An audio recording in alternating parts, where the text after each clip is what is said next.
প্রিয় দর্শক, দেশ এবং বিদেশে যে যেখানে আছেন, আপনাদেরকে আমন্ত্রণ জানাচ্ছি সিলেট সিটি কর্পোরেশনের 37, 38 এবং 39 নং ওয়ার্ডের সংরক্ষিত মহিলা কাউন্সিলর পদপ্রার্থী মোসাম্মদ ডলি বেগম আমাদের সামনে আছেন।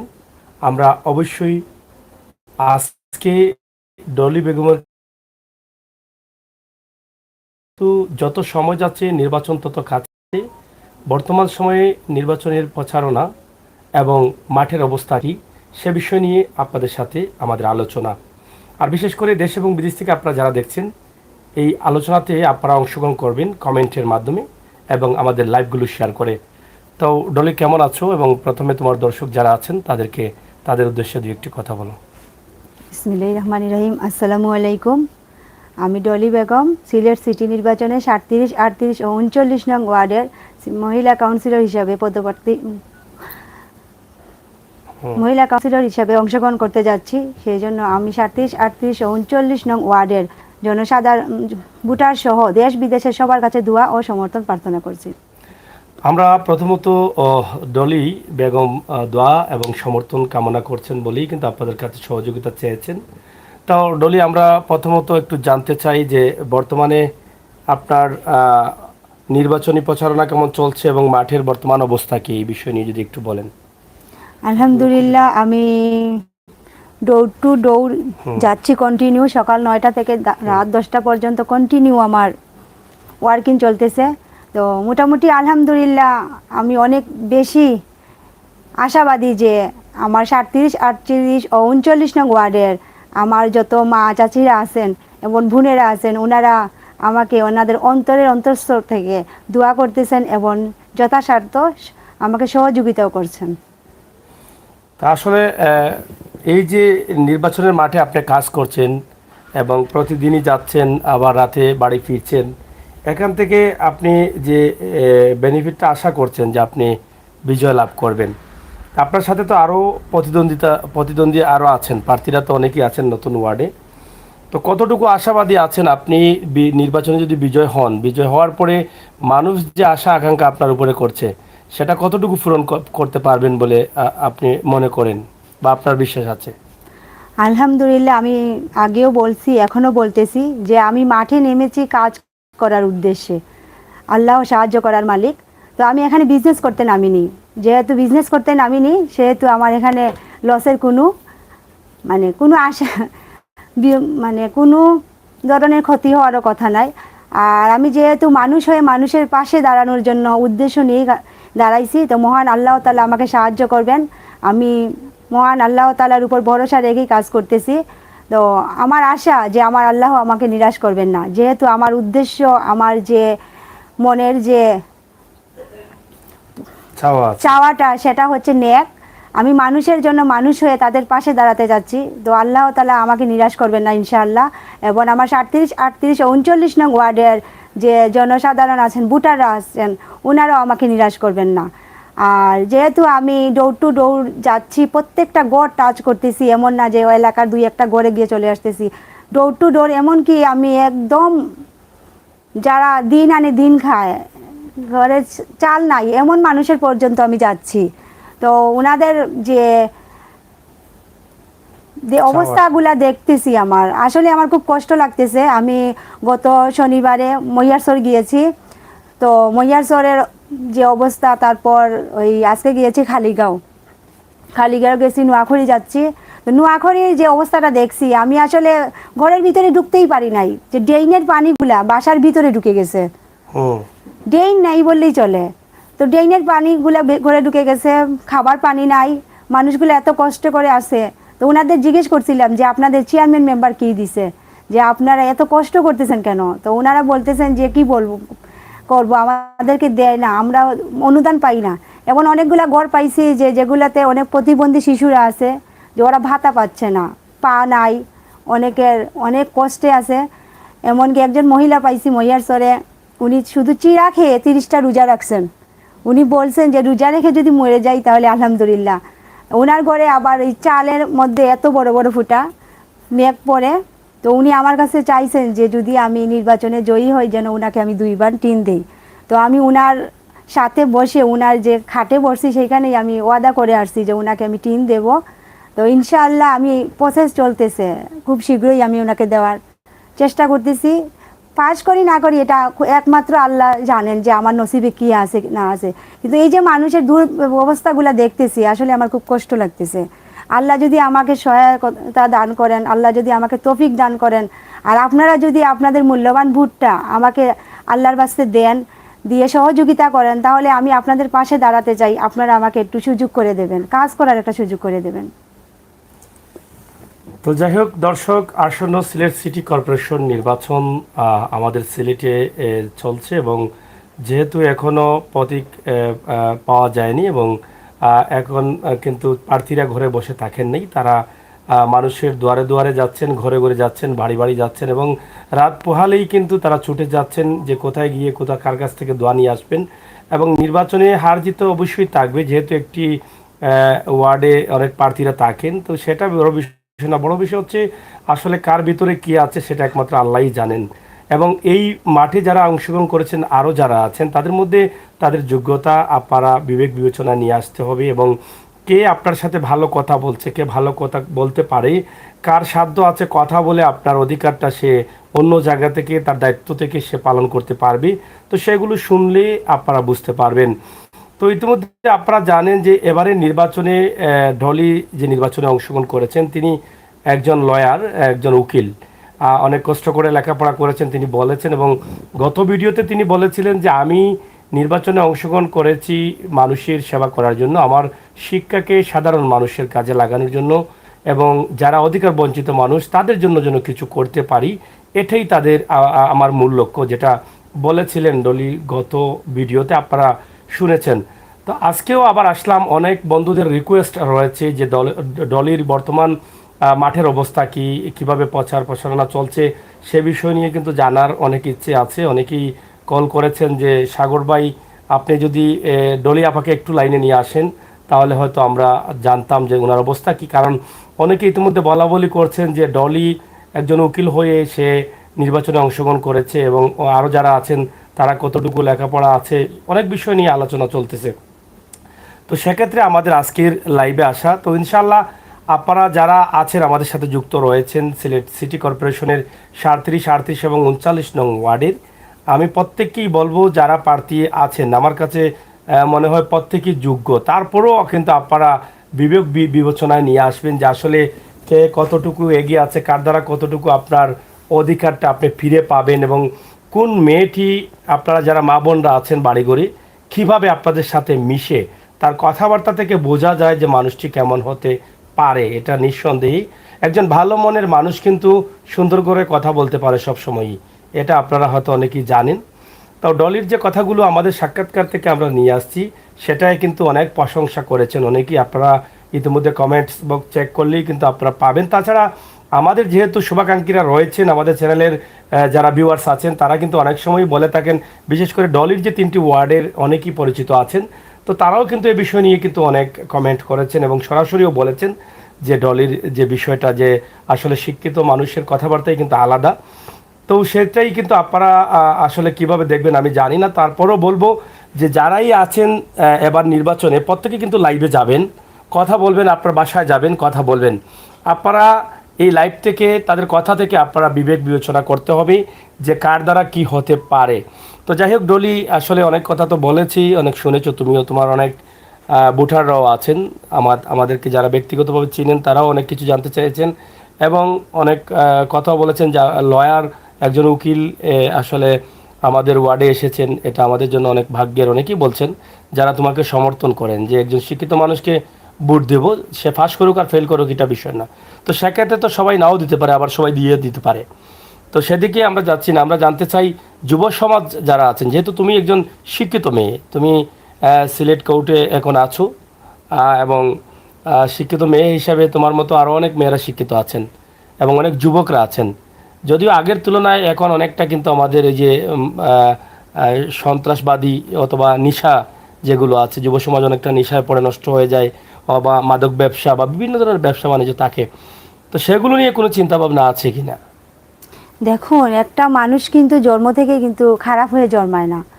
তার হয়তো পারিপার্শ্বিক অবস্থা বা বন্ধু বান্ধবের পাল্লায় পড়ে, অথবা অনেক সময় আছে যে অভাবগ্রস্ত হয়ে সে নেশার দিকে মানে আকৃষ্ট হয়, এবং একসময় সে মাদক দ্রব্যের মধ্যে এমনভাবে জড়িয়ে পড়ে যে সেখান থেকে ফিরিয়ে আনা অনেক কষ্টকর। তো তাদেরকে নিয়ে, আর একটা মানুষ সন্ত্রাস, আসলে তাকে সন্ত্রাস বলা যাবে না, কারণ তার যখন কর্ম থাকবে না তখন সে কি করবে? অবশ্যই বন্ধু বান্ধবের নিয়ে আড্ডা দিবে। তখন এই বন্ধু বান্ধবের নিয়ে যখন আড্ডা দিবে, তখন এই পার্শ্ববর্তী যারা আছেন আমাদের চাচারা, বাপ চাচারা, ভাইয়েরা, বড় ভাইয়েরা, ওনারা কিন্তু খারাপ চোখে দেখে। তখন থেকেই তার কিন্তু একটা অপবাদ পড়ে যায় যে বাউটার মতো। সেটা হচ্ছে, আমি যে আলমপুরে কারিগরি প্রশিক্ষণ কেন্দ্র আছে সরকারিভাবে, তো ওই রকম প্রশিক্ষণ কেন্দ্র আমি দেখছি বন্দরেও একটা আছে, উপশহরেও আছে। তো ওই রকম একটা শাখা আমি ইনশাআল্লাহ, আল্লাহ যদি আমাকে সাহায্য করেন, তাহলে আমি ওই রকম একটা শাখা আমি 37, 38 ও 39 নং ওয়ার্ডের এই যুব সমাজের জন্য নিয়ে আসবো। এবং তাদেরকে এইখানে এই যে মহিলাদেরকে যেমন সেলাইয়ের কাজ, বুটিক বাটিক, তারপর মোমবাতি, তারপর হাতের যে পুঁতির কাজ, অনেক ধরনের কাজ আছে এগুলা। তারপর পুরুষ মানুষের জন্য আছে ইলেকট্রিক, রেফ্রিজার, তারপর ওই যে ওয়াশরুমের যে কাজগুলা, স্যানিটারি। তো এই কাজগুলা আসলে আমি নিয়ে আসবো এবং তাদেরকে এখানে ফ্রি প্রশিক্ষণ দিব, এবং প্রশিক্ষণের সাথে সাথে তাদেরকে কর্মসংস্থানের ব্যবস্থা করে দেবো ইনশাল্লাহ। তো আমার প্ল্যানটা হচ্ছে কি, যে আমি যেখানে শিখাবো, যে ওই বেকার যারা আছে মা বোনেরা বা ভাইয়েরা, তো যেখানে শিখাবো এইখানেই আমি একটা শপ রেখে দিব নিচে, যে উপরে তারা কাজ করবে, এইখানেই তাদেরকে সেল হবে, এখান থেকেই তাদের একটা বিজনেস প্ল্যানিং হবে। ওই রকম একটা চিন্তা ভাবনা আছে, যদি আল্লাহ আমাকে সহায়ক হন এবং সাহায্য করেন, আল্লাহ ভরসা। আর আপনারা যদি দোয়া করেন তাহলে আমি মানে আগ্রহ এবং আমি করবো ইনশাল্লাহ। আপনারা আমাকে শুধু দোয়া করবেন। এখন পর্যন্ত তো সময়টা একদম কাছাকাছি চলে আসছে, যেহেতু মে মাস চলে যাচ্ছে এবং জুন মাসের 21 তারিখে নির্বাচন হবে, আর সময় হয়তো আর বেশি নেই। তো আমরা এখন পর্যন্ত জানতে চাই যে কতটুকু পর্যন্ত পৌঁছাতে পারছেন আপনি, এই যে আপনার ওয়ার্ডগুলো বা গ্রামগুলো, বাসাগুলো কতটুকু পর্যন্ত পৌঁছাতে পারছেন?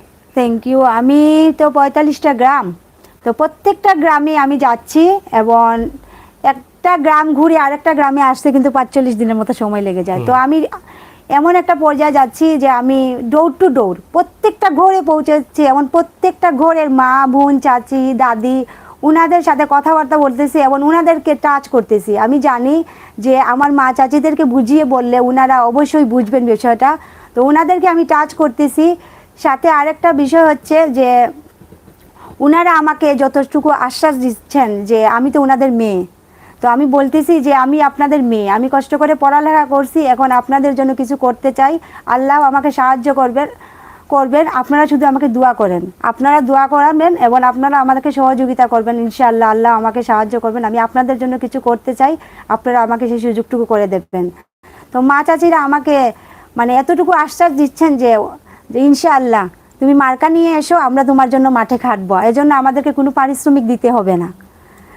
এবং এর সাথে সাথে আরেকটা বলি, আল্লাহর কাছে লাখ লাখ শুক্রিয়া যে বিভিন্ন জায়গা থেকে বিভিন্ন ভাইয়েরা, চাচারা আমাকে এমনভাবে কল দিচ্ছেন যে বোন তুমি আমাদের এলাকায় আসো, আমরা তোমাকে নিয়ে আমাদের এলাকা ভিজিট করব। বোন, মাই তুমি আমাদের এলাকায় আসো, আমি তোমাকে নিয়ে এলাকায় ভিজিট করব। মাই তুমি অমুক এলাকায় অমুকের জন্য যাও, অমুকে তোমাকে হেল্প করবে, আমি কথা বলে দিছি। মানে এই যে মানে নিঃস্বার্থভাবে কাজ করা, নিঃস্বার্থভাবে আমাকে সহযোগিতা করা, আসলে এটা টাকা দিয়ে মিলবে না। মানুষের মন থেকে যে ভালোবাসাটুকু, সেটা আসলে টাকা দিয়ে সম্ভব না।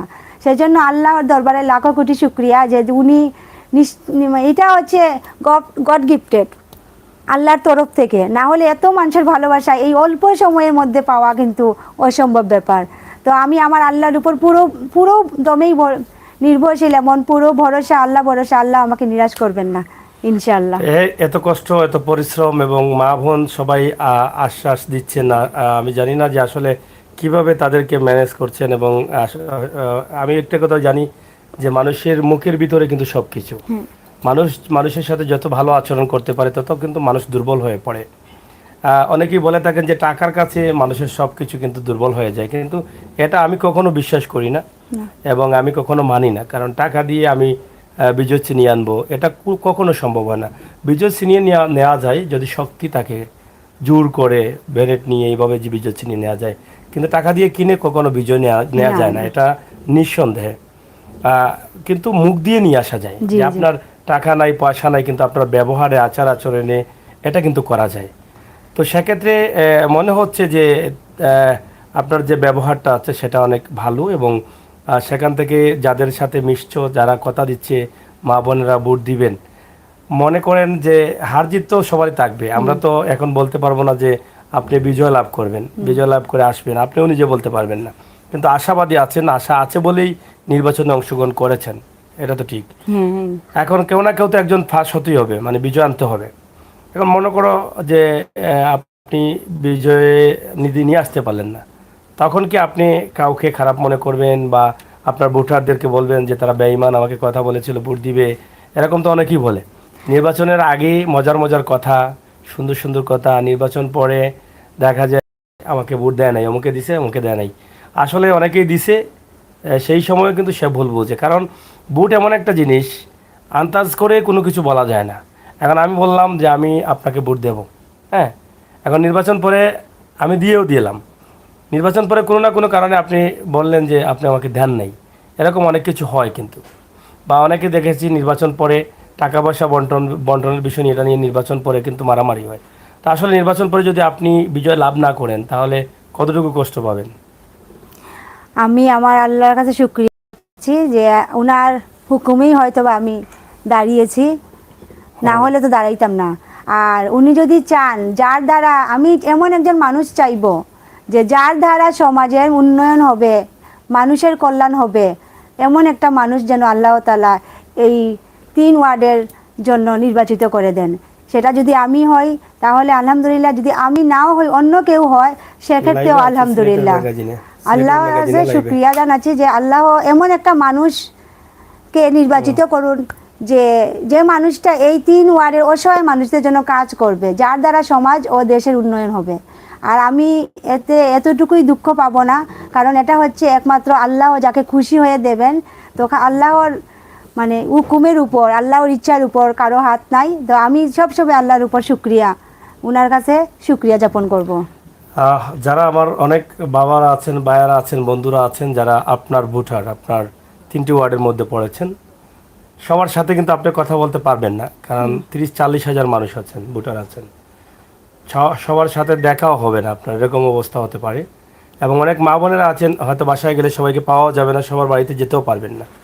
তো সেদিক থেকে তো অনেকেই অনেক সময় ভুল বুঝে, যে বলে যে মেয়েটা নির্বাচনে অংশগ্রহণ করলো কিন্তু আমার পাশের বাড়ি এসে গেল, আমার কাছে আসে নাই, আমি একে ভোট দেবো না, এটা অনেক কিন্তু বলে। কিন্তু আসলে সেটা হয়তো কোনো ভুল হয়ে গেছে, অথবা সময়ের ব্যস্ততার কারণে, অথবা পাশের ঘরে গিয়ে আপনাকে আসতে হয়েছে, যে আপনার একটা প্রোগ্রাম আছে, যেই মুহূর্তে এখানে গেলে দেরি হয়ে যাচ্ছে, অথবা আপনার নির্বাচনী কোনো ঝামেলা, কোনো জায়গা থেকে ফোন আসছে যে যাওয়ার জন্য, আপনার বিভিন্ন আছে, নির্বাচনী কাঠামো আছে সেটার জন্য। তো তাদের উদ্দেশ্যে কি বলবেন, যারা ভুল বুঝে অযথা, মানে বিনা কারণে? Thank you. আসলে অনেকেই ভুল বুঝতেছেন আমাকে, যে অনেকে গণসংযোগ করতেছেন, 10 জন 12 জন মহিলা নিয়ে গ্রামে গ্রামে ঘুরতেছেন, বুট চাচ্ছেন আর কি। তো অনেকে আমাকে কোয়েকশন করতেছেন যে আপনি একা কেন হাঁটতেছেন, আপনি একা কেন হাঁটতেছেন, আপনার পিছনে মানুষ নাই। তো আপনাদের পিছনে যদি মানুষ না থাকে তাহলে আমাদের জুস উঠে না, যে আমরা মনে করি একজনের সাথে 10 জন হাঁটলে উনার পিছনে আছে, আমরা উনাকে ভোট দিয়ে দিই। তো এই কথা নিয়ে একটা বলি। তো এটা বলতেছি আপনাদেরকে, যদি আমার যত সময় টাকা থাকবে তখন তত সময় পিছনে কিন্তু মানুষ থাকবে। যদি 10 জন মানুষ নিয়ে পিছনে হাঁটি, এদের মধ্যে 9 জনে আমাকে ভোট দিবে কিনা এটা সন্দেহ আছে। দেখা যাবে আমি তাদেরকে প্রথম দিন 1000 টাকা করে দিচ্ছি, দ্বিতীয় দিন যদি 500 টাকা করে দেই, তৃতীয় দিন কিন্তু এরা আমার সাথে হাঁটবে না। হাঁটবে? না। হাঁটবে না। তো এখানে দেখা যাচ্ছে যে এই 10 জনের মধ্যে যদি আমাকে ভালোবেসে 5 জনে ভোট দেয়, এই 5টা ভোটও কিন্তু আমি নষ্ট করে দিচ্ছি এই মানুষ নিয়ে হাঁটার কারণে। তো আর এই মানুষ, এতজন মানুষ নিয়ে একজন মানুষের ঘরে যাব, একজন মহিলার সাথে কথা বলবো, উনি কিন্তু আনইজি ফিল করবেন, আমাকে বসতেও দিবেন না। তো আমি যদি একা যাই তাহলে দেখা যাবে আমি পাকুটায় ঢুকে কথা বলতেছি, উনি একটা রান্না করতেছেন, আমি পাশে দাঁড়িয়ে কথা বলতেছি, উনি মাছ বানাচ্ছেন, আমি পাশে খাট নিয়ে বসে ওনাকে সাথে 2 মিনিট কথা বলতেছি। এই সুযোগটা একা না গেলে হয় না। তো আপনারা আমাকে ভুল বুঝবেন না যে আমি এত মানুষ নিয়ে হাঁটি না কেন, বা আমার হয়তো সমর্থক গোষ্ঠী কম, বা আমাকে আসলে যারা যারা আমার সাথে আছেন বা নিঃস্বার্থভাবে কাজ করতেছেন, আলহামদুলিল্লাহ, যে আল্লাহর প্রতি লাখ লাখ শুক্রিয়া যে আমাকে অনেকেই ভালোবাসতেছেন এবং অনেকেই দোয়া করতেছেন। আমার সাথে অনেকেই আছেন। এই মানুষ দেখানোর মতো মানে আমার যে মন মানসিকতা সেটা নাই। সেই জন্য আপনারা আমাকে ক্ষমা করবেন। আমি চাই আপনাদের সাথে কথা বলতে এবং আপনারা আমার সাথে কথা বলেন। যখন আমি নির্বাচিত যদি হই, আল্লাহ তাআলা যদি আমার নসিবে রাখেন, তাহলে আপনারা কার কাছে কাজ নিয়ে আসবেন? আমার কাছে আসবেন। আমি কার কাছে কাজ নিয়ে যাব? আপনাদের সাথে যাব। তো আপনাদের আমার মানে আপনার আর আমার মধ্যে কিন্তু একটা আন্ডারস্ট্যান্ডিং থাকতে হবে। এখানে যে 10 জন নিয়ে যাব এদের মধ্যে কিন্তু কোনো আন্ডারস্ট্যান্ডিং থাকবে না। তো আমি চাই আপনারা কাকে ভোট দেবেন সেটা তাকে দেখুন এবং তার সাথে কথা বলুন এবং মানুষটা কি তার সাথে কথা বলে বিবেচনা করুন। এখানে আমি 10 জন নিয়ে গেলাম না 50 জন নিয়ে গেলাম না একা নিয়ে গেলাম, সেটা কিন্তু বড় কোনো কথা নয়। আর আরেকটা জিনিস বলছেন, না, বলছিলাম যে নির্বাচনে অনেকেই ভোট দেওয়ার পরে অনেকেই ভুল বোঝেন যে ভোট দিচ্ছেন না। আর একটি বিষয় হচ্ছে যে পাশের ঘর থেকে আপনি আসলেন, ওই ঘরে যেতে পারলেন না, কিন্তু আপনার একটা কাজের কারণে আপনি চলে আসছেন। তো তারা সেক্ষেত্রে ভুল বুঝছেন, ভুল বুঝে আপনাকে ভোট দিচ্ছেন না। তারা অবশ্য দেওয়ার চিন্তা ছিল, হয়তো আপনি না যাওয়ার কারণে তারা কিন্তু এই ভুলটা বুঝে গেছেন। হয়তো বা আপনার ব্যস্ততার কারণে আপনি চলে আসছেন, কিন্তু না। পরবর্তীতে এই অল্প সময়ের ভিতরে আর যাওয়া যাচ্ছে না। তো তাদের উদ্দেশ্যে যদি আমাদের লাইভ তো অনেকেই দেখবেন। তাদের উদ্দেশ্যে বলতেছি, আমি যখন একটা বাসায় যাই তখন বাসার মুরব্বি যে ওনার সাথে কথা বলি, পাশের বাসার বলি এবং ওনাদেরকে বলে আসি যে আপনাদের আশেপাশে যারা আছেন ওনাদেরকে আমার সালাম দিবেন। যেহেতু ওনাদের সাথে আমার দেখা হচ্ছে না, কথা হচ্ছে না, তো আমার হয়ে আপনি আমার বোন অথবা মা অথবা ভাই হয়ে ওনাদেরকে সালাম জানাবেন আর বলবেন আমি আসছি। তো তারপরেও যদি না হয় তাহলে আমি এই ভিডিওর মাধ্যমে আপনাদেরকে জানাচ্ছি যে আপনারা সবাই আমার জন্য দোয়া করবেন। আল্লাহ তাআলা যেন আমাকে সাহায্য করেন এবং আল্লাহ তাআলার দয়া নিয়ে যেন আর আপনাদের সহযোগিতা নিয়ে যেন আমি আপনাদের পাশে দাঁড়াতে পারি, সেই দোয়াটাকেই আপনারা আমাকে করবেন। আচ্ছা, সর্বশেষ আমরা সময় নিতে চাচ্ছি না। আপনি একদম সকাল থেকে এইমাত্র বাসায় ঢুকলেন, খুবই টায়ার্ড, মানে খুবই ক্লান্ত। তো সেই ক্লান্তর মধ্যেও কিন্তু আপনার সাথে কথা বলছি, আমার নিজের বিবেকেও বাড়ছে। কারণ আসলে আসতেও হয়, অনেক সময় পাওয়াও যায় না। সব মিলিয়ে যেহেতু আপনার ওয়ার্ডের বক্তবৃন্দরা এখানে আছেন, ভোটাররা আছেন, তাদের রিকোয়েস্ট রয়েছে, সেজন্য একটু কষ্ট দেওয়া। তো শেষ পর্যন্ত তাদের উদ্দেশ্যে যদি আপনার মন থেকে দুই একটি বক্তব্য থাকে, আমার প্রশ্ন ছাড়া, যে তাদের জন্য কি করবেন, কিভাবে তারা আপনাকে সহযোগিতা করবে এবং নির্বাচন পর্যন্ত আপনার সাথে থাকবে, তাদের উদ্দেশ্যে, এবং দেশ বিদেশ থেকে যারা দেখছেন তাদের কাছ থেকে আপনি কিভাবে দোয়া নেবেন এবং কি চাইবেন তাদের কাছে। আমি 37, 38 ও 39 নং ওয়ার্ডের সকল ভোটারদেরকে জানাচ্ছি যে আমি আগামী সিটি নির্বাচনে মহিলা কাউন্সিলর হিসাবে অংশগ্রহণ করতে যাচ্ছি। সেই সুবাদে আমার 37, 38 ও 39 নং ওয়ার্ড সহ দেশ বিদেশের সবার কাছে দোয়া ও সমর্থন প্রার্থনা করছি। এবং সেই সাথে আমি বলছি যে আমার যদি মহান রাব্বুল আলামিন আমার ভাগ্যে রাখেন এবং আপনারা যদি দোয়া করেন, তাহলে নিশ্চয়ই আমি এই 37, 38 ও 39 নং ওয়ার্ডের যে জনসাধারণের যে কষ্টগুলো সেগুলো লাঘব করার চেষ্টা করব এবং তাদের বিভিন্ন ধরনের যে সুযোগ সুবিধা থেকে বঞ্চিত হচ্ছেন তাদের পাশে নিঃস্বার্থভাবে দাঁড়াবো। এবং যদি নির্বাচিত নাও হই তাহলে বিভিন্ন সংস্থার সাথে কথা বলে এই যে ভুক্তভোগীরা যারা আছেন, যাদের মানে খুব কষ্টে আছেন, যেমন পানির যে সমস্যা, একজনের সাথে কথা বলছি, উনি বলছেন যে সিটিতে এখন গভীর নলকূপ দিচ্ছে না। সেক্ষেত্রে কিন্তু গভীর নলকূপের আশ্বাস আমি এখন আপনাদেরকেও দিতে পারবো না, যেহেতু মন্ত্রী তরফ থেকে এটা বন্ধ হয়ে গেছে বরাদ্দটা। ওনারা এখন মানে সিটি পর্যায়ে কোথাও গভীর নলকূপ দিচ্ছেন না, তবে সাপ্লাই পানি দেবেন এবং সেটা আরও ব্যাপক আকারে করার সিদ্ধান্ত নেওয়া হয়েছে। তো সেই সাপ্লাই পানিগুলো আপনাদের ঘরে কিভাবে দূর পর্যন্ত পৌঁছায় সেটার ব্যবস্থা করব। এবং যে ড্রেইনের যে সমস্যাগুলা, মসজিদে অনেকে যেতে পারছেন না, ড্রেইনের পানি উঠে যায়, অজু নষ্ট হয়ে যায়, তো হ্যাঁ, নোংরা পানির কারণে। তো ওই রাস্তাগুলো আমি মেরামত করার চেষ্টা করব। এবং অনেকের ঘরে চাল নাই, আমি চালের ব্যবস্থা করব ইনশাআল্লাহ। এবং অনেক যে অসহায় প্রতিবন্ধী আছে, বাক প্রতিবন্ধী, অনেকের পা নাই, অনেকে কষ্ট আছে, কিন্তু ওনাদের যে বরাদ্দটা সেটা সরাসরি আসে না, আসলেও ওনারা মানে পারছেন না, যে আশেপাশে যারা আছে ওনাদের কারণেই হতে পারছেন না বা যে কোনো কারণেই হচ্ছে না। তো ওনাদের জন্য কাজ করব ইনশাআল্লাহ। আমি আবারও বলতেছি, যদি আল্লাহ আমার নসিবে রাখেন আর আপনারা যদি আপনাদের মূল্যবান আমানতটুকু আমাকে আল্লাহর বাস্তে দেন, তাহলে আমি কাজ করতে যাই, আমাকে একটা কাজ করার সুযোগ করে দেবেন। আমি অতি সাধারণ ঘরের একটা মানুষ। আমার বাবা শ্রমিক ছিলেন এবং তিনি এখন সিএনজি স্ট্যান্ডের ছিলেন সভাপতি, ম্যানেজার ছিলেন, এখন সভাপতি হয়েছেন। তো আমি খুব কষ্ট করে পড়াশোনা করছি। আমি চাই আমার মতো যারা কষ্ট করে পড়াশোনা করতেছে আমাকে দেখে তারা আগ্রহ হোক এবং বিভিন্ন সময় বিভিন্ন পর্যায়ে তারা উঠুক এবং আমাকে তারা সহযোগিতা করবেন। আমার মা চাচিরা যারা আছেন, আপনারা আপনাদের সন্তানকে কষ্ট করে লেখাপড়া করাচ্ছেন একটা প্রতিষ্ঠিত করার জন্য বা তাদের জীবনটাকে সাকসেস করার জন্য। তো আমিও আপনাদের মেয়ে, আমিও কষ্ট করে পড়াশোনা করছি, আমিও পড়াশোনাটা কাজে লাগাইতে চাই। তো আপনারা দয়া করে আমাকে এই সুযোগটুকু করে দেবেন। আপনাদের কাছে আমার রিকোয়েস্ট, আপনারা আমাকে এই সুযোগটুকু করে দেন। আমিও আপনাদের সাথে কিছু করতে চাই, আপনাদের জন্য আপনাদের পাশে থাকতে চাই, এই সুযোগটুকু আপনারা করে দেবেন। এটাই আপনাদের প্রতি আমার দাবি, আশা এবং আপনাদের প্রতি আমার আকুল আবেদন। দর্শক, শেষ করে নিতে চাই, অনেক কষ্ট দিয়ে দিয়েছি, কারণ সারাদিন কষ্ট করেছেন এবং শুধু একদিন না যে আজকে কষ্ট করেছেন। যত প্রার্থী আছেন প্রত্যেক প্রার্থী কিন্তু প্রতিদিন সকালে বের হয়ে রাতে বাসা ফিরেন, ঠিকমতো খাবার নেই, শরীরের যে এনার্জি আছে সেটাও থাকে না। এই মুহূর্তে যে ডলি কথাগুলো বলছেন অনেক কষ্ট হচ্ছে, সেই জন্য শেষ করে নিতে চাচ্ছি। যারা আমাকে বলেছিলেন বর্তমান অবস্থা এবং পরিস্থিতি জানানোর, অবশ্যই আমরা জানানোর চেষ্টা করেছি এবং শেষ পর্যন্ত ডলি দোয়া চেয়েছেন এবং মানুষের কল্যাণে যে কাজগুলো করতে চান সেটা নিঃস্বার্থে মানুষের জন্য করতে চান।